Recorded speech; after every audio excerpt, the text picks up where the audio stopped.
एक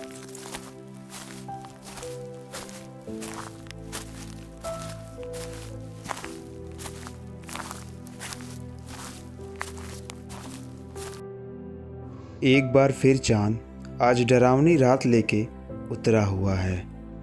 एक बूढ़ी औरत जो कि प्याज मांगने के लिए आज नेहा के घर आती है और उसे जोरों से आवाज़ लगाते हुए बुलाती है। अरे कोई है इस घर में जो इस बुढ़िया की ख्वाहिश को पूरा करे। उसकी आवाज़ सुन के नेहा घर के बाहर आती है और उससे पूछती है, क्या बात है दादी, आप इतनी रात को मेरे घर पे आई हैं? पापा अभी नहीं है, वो बाहर गए हैं। उसे गौर से देखने के बाद बुढ़िया बोलती है, अरे बेटा, बस एक प्याज लाके दे दे, तेरी बहुत ही महानता होगी, कुछ खाई नहीं हूँ।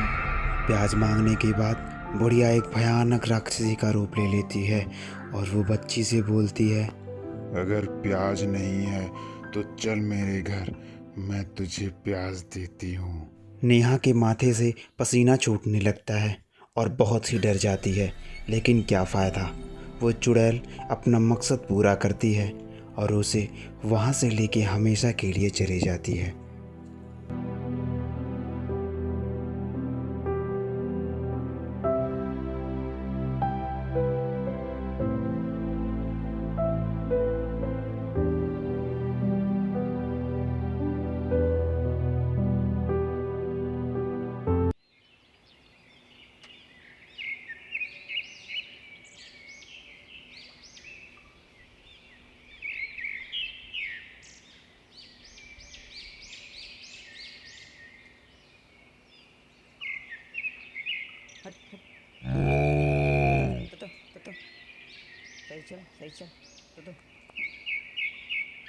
आज तो एक उमंग भरा सवेरा होता है। सभी गांव वाले अपने अपने काम पे वापस से लग जाते हैं, लेकिन रात की घटना किसी को याद नहीं रहती। वहीं दूर किनारे 3 दोस्त खड़े होते हैं जिन्हें सब पता होता है और वह उसी बारे में बात कर रहे होते हैं। अरे गोकुल, कल नेहा है ना, नेहा, रमेश की लड़की, वो गायब हो गई यार। हाँ हाँ, रात में बहुत शोर शराबा हुआ, लेकिन मैं तो सोया था इसीलिए वहाँ पे जा नहीं पाया। लेकिन सब बोल रहे हैं कि एक चुड़ैल आई उसे ले गई। क्या सच में चुड़ैलें होती हैं? मुझे तो बचपन की कहानियाँ याद आ रही हैं। अरे राहुल, मजाक मत कर यार, सच में चुड़ैलें होती हैं। और तुझे याद नहीं, अपने गांव पिछले साल चुड़ैलें जागी हुई थी जो प्याज मांग मांग के सबको ले जा रही थी।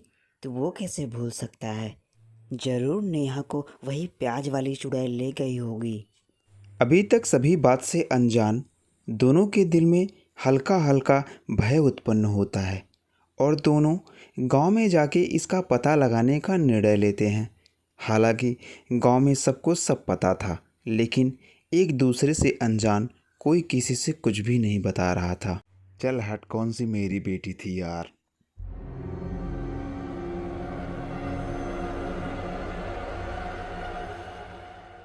एक बार फिर से वही साड़ी और वही पैर, और पैर में बंधा वो घुंघरू जो छन छन करके गांव के हर झोपड़ी तक पहुंच रहा था। अरे बेटा, कोई है जो इस बुढ़िया को प्याज खिला सके, बहुत ही पुण्य मिलेगा जो इस बुढ़िया को प्याज खिलाएगा। बात से अनजान मोहनलाल उसकी आवाज़ सुन के बाहर आता है। अरे दादी, इतनी रात में प्याज मांगने चली आई, पूछो मेरे पास प्याज है। अरे बेटा, इस बुढ़िया का क्यों मजाक बना रहे हो? अगर तुम्हारे पास प्याज नहीं है तो कोई बात नहीं, मैं तुम्हें कुछ नहीं बोलूँगी। चलो, मैं अपने घर तुम्हें प्याज खिलाती हूँ और जितना मन करे उतना प्याज खाना। ये भयानक मंजर देख के मोहनलाल बहुत ही डर जाता है और पसीने से मानो वो नहा लिया हो, लेकिन अब कोई फ़ायदा नहीं। चुड़ैल उसे भी प्याज के खदान में ले गई।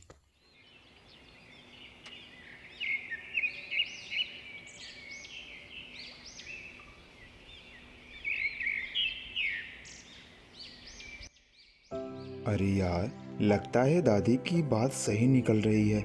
चुड़ैल अब जाग चुकी है। देखो, कल मोहनलाल भी गायब हो गया। तू इतने दावे के साथ कैसे कह सकता है कि उसे चुड़ैल ले गई हो? चुड़ैल होती भी है क्या? क्या बचपनों की बातों में अटका हुआ है? हो सके कहीं पे चला गया हो, 2 दिन में 3 दिन में वापस आ जाएगा, ऐसा भी तो हो सकता है ना। लेकिन अगर उसको आना ही है तो वो रात में कैसे जाएगा? रात में तो अपने गांव से निकलने का कोई साधन भी नहीं है, और वो ऐसा भी नहीं था। आज आसमान में चांद अकेला ही सफ़र कर रहा था। हल्का हल्का धुंध के साथ बादल भी चढ़ रहे थे, और रात 2 बजे के करीब तेज बारिश शुरू हो जाती है, और मानो कि पूरी धरती आज डूब जाएगी। मोटी मोटी बूंदों में वो तड़तड़ाती बारिश। उसी के साथ रात में कोई दरवाजे पे दस्तक देता है। तेज तेज से दरवाज़ा पीटना श्याम के दिल को बहुत ही डरा रहा था। श्याम नन्हे नन्हे कदमों के साथ दरवाजे की तरफ बढ़ता है, और बाहर निकल के देखता है एक बूढ़ी औरत खड़ी होती है। अरे बेटा, एक प्याज मिल जाएगा क्या? अरे दादी, तुम इतनी बारिश में लगभग 2 बजे प्याज मांगने के लिए आई हो? पता नहीं क्यों श्याम की दिलों की धड़कन अचानक तेज हो गई। ऐसा लग रहा था कि उसके जैकेट के ऊपर से दिल धड़क रहा हो। अरे बेटा, तुम्हारे पास प्याज है? अगर है तो दो। अरे नहीं दादी, मेरे पास प्याज नहीं है। बस इतना ही बोलने का देरी था। दादी तो अपने असली वेश में आ चुकी थी। तुम्हारे पास प्याज नहीं है? चलो, मैं प्याज के खदान में तुम्हें ले चलती हूँ। ये भगवान, ये तो चुड़ैल है, मुझे बचाओ कोई इससे, नहीं तो ये मुझे खा लेगी। कोई है, गांव में कोई है, मेरे घर में चुड़ैल आ। आज चुड़ैल फिर एक इंसान को प्याज के खदान में ले जाती है।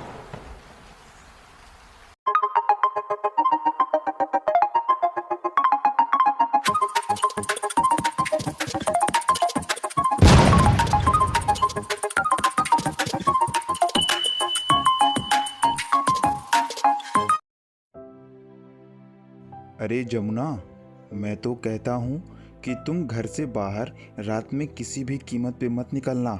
मैं ऑफिस से जब आऊँगा तो तुम्हें फ़ोन करूँगा, तभी तुम निकलना घर से बाहर। वरना तुम जान ही रही हो, आजकल प्याज मांगने वाली चुड़ैल आती है और वो सीधा प्याज के खदान में लेके चली जाती है। मैं नहीं चाहता तुम्हें कुछ हो, इसीलिए मेरी बात ध्यान से सुनो। रमेश अपनी पत्नी से बात करता है और बाहर निकलने से मना करता है। तभी उसकी पत्नी थोड़े देर रुक के बोलती है। अजी देखिए, मैं ये चुड़ैल उड़ैल नहीं मानती हूँ। अगर वैसे भी ये चुड़ैल हुई तो मैं घर से बाहर निकलती ही कहाँ हूँ। आप रात में दरवाज़ा खटखटाते हैं तभी मैं निकलती हूँ। मेरा क्या शौक है। सर्द की वो ठंड रात, जहाँ पे चांद के साथ कुछ बादल थे और आसमान में एक ठंडी बर्फीली हवाएं चल रही थी। दूर पहाड़ की चोटियों से मानो बादल नीचे की तरफ उतर रहा था। लेकिन तभी वो रात फिर से आती है, जिस रात वो चुड़ैल प्याज मांगने के लिए आती है। दरवाजे पे दस्तक होता है। अरे, ये तो मुझे बोले थे कि फ़ोन करेंगे आने से पहले, लेकिन एक कॉल भी नहीं की। चलो, चल के दरवाज़ा खोल देती हूँ। भूत प्रेत पे यकीन ना करने वाली जमुना जाती है और दरवाज़ा खोलती है। लेकिन जमुना जब बाहर आती है, अरे, तुम कौन हो और इतनी रात गए मेरे दरवाजे को क्यों खटखटाया? ये नहीं सोचती कि कोई सो रहा होगा? अरे बेटा, तुम्हारे पास प्याज है क्या? प्याज? इतनी रात को तुम प्याज क्या करोगे? अच्छा, तो तुम ही वो चुड़ैल हो जो प्याज मांग मांग के सबको प्याज के गोदान में ले जा रही है। अरे बेटा, तुम तो बड़ी समझदार हो, पहले से ही मुझे जान गई। तो जान गई है तो अब तो चल मेरे प्याज के गोदान में। हाँ। आज चुड़ैल का टारगेट जमुना रहती है। आखिरकार वो जमुना को अपने साथ प्याज के गोदाम में ले जाती है और जमुना बस चीखती चिल्लाती है।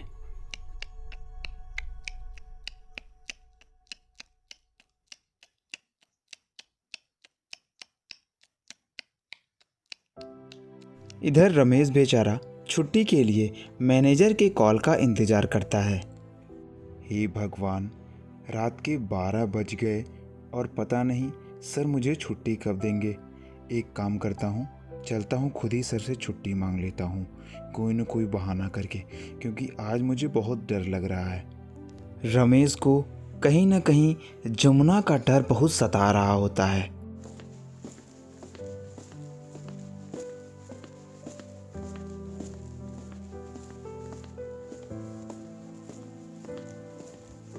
अरे सर, मेरे पेट में बहुत दर्द हो रहा है और रात के 12 बज रहे हैं। मैं अपना बचा हुआ काम कल सुबह जल्दी आके कर लूँगा, मुझे छुट्टी दे दीजिए। रात के घने अंधेरे में कड़कते बादलों के बीच रमेश अपने घर के लिए निकल जाता है। आसपास कोई नहीं दिखता है क्योंकि रात बहुत लंबी हो चुकी थी।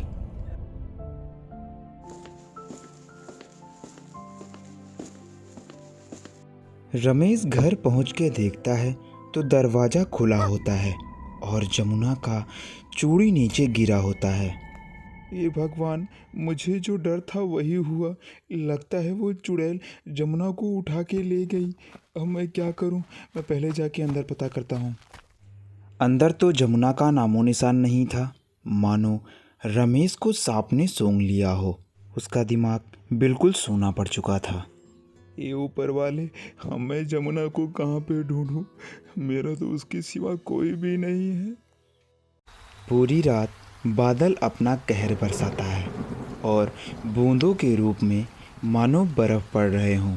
ठंडी की वो रात और झमाझम बारिश। क्या चुड़ैल का अंत होगा या ऐसे ही लोग गुमशुदा होते रहेंगे? अगला पार्ट जल्द ही अपलोड किया जाएगा। तब तक के लिए वीडियो को लाइक और अपने इस कार्टून चैनल को सब्सक्राइब ज़रूर से करें।